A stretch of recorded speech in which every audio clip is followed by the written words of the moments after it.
Utah's Great Salt Lake is shrinking, and kayaker Brian Footen runs a company called Earth Views, and it's documenting its demise. He tells CBS News he uses a 360-degree camera so anyone can see what's left. So 30 years ago, we would have been over there along the side of the mountain, and there would have been a shoreline, actually, not a lake bed.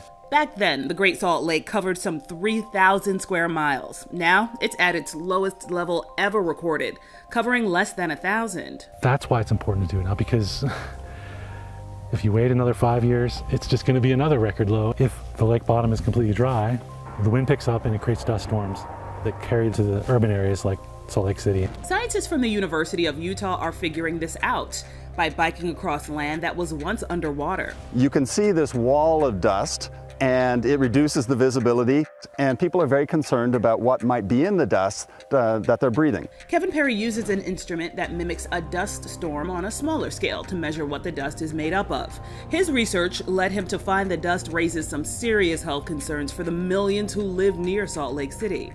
And unfortunately, we found very high concentrations of arsenic in the soil. And arsenic is concerning for a variety of reasons. It can lead to lung cancer, skin cancer, bladder cancer, cardiovascular disease, and diabetes. Question is, where's all this arsenic coming from? Is it coming from industrial sources? Is it coming from mines?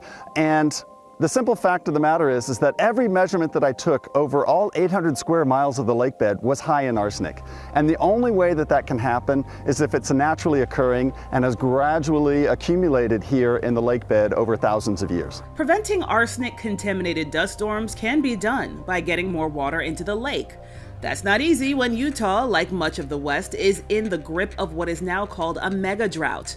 The region has experienced more than 20 years of below average precipitation. The mega drought is a contributing factor, but the biggest problem is our water use policies and the culture of water, not valuing water nearly enough, living in the arid West. The Bear River is the main source of water for the Great Salt Lake. It's only flowing at 15% of what it normally would be doing at this time of year. Joel Ferry's family farm has been using river water to grow food and raise cattle for 5 generations. Of course, for every drop he uses, he's taking water away from the lake. We have a way of life, we have water rights to take that water. And so what we try to do is we say, let's reduce the amount of water that we're taking out of the Bear by doing irrigation efficiency practices. And he has to. Last year, his water allocation was cut by 30%.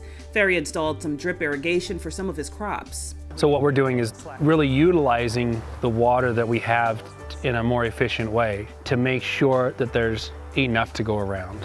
That's tough as more people move to the Salt Lake City area. Some municipalities even require homeowners plant and maintain grass lawns. There's not a lot of economic value derived from that. It makes people feel good to have a green lawn. We're not the countryside of England, we're the West. Utah is the second driest state in the country, and we need to probably act like we are.